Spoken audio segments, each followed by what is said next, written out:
জান আসছো? এই যে অ্যাঞ্জেল পিয়া আমি, আসো জান। তুই বন্ধু হইয়া বন্ধুর লগে এই কামটা করতে পারলি?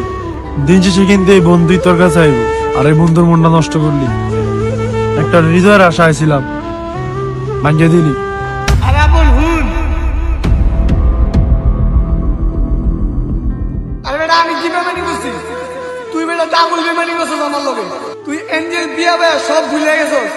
আমরা কোনো ওখানে চাইতে গেলে তুই যাস না। অ্যাঞ্জেল পিয়া দেখে তুই কি ভাই পর্যন্ত বসছস। আমরা যদি কেউ 10 মাস টাকা খরচ করতে তুই এটা খরচ করস না। আর মায়ের লাগে তুই বাইকে তেল বইয়া বসছস চিপা টাকা করতে।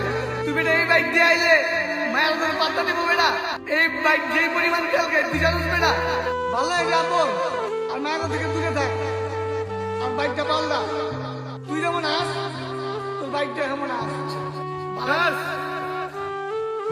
তো বন্ধুরা, এক লোভের কারণে আরেক বাইকের কারণে কতগুলো কথা শুনিয়ে গেল আমার কাছের বন্ধুটা। তো বন্ধুরা, ফেসবুকে মেয়েদের থেকে সবাই দূরে থাকবেন, ভালো থাকবেন।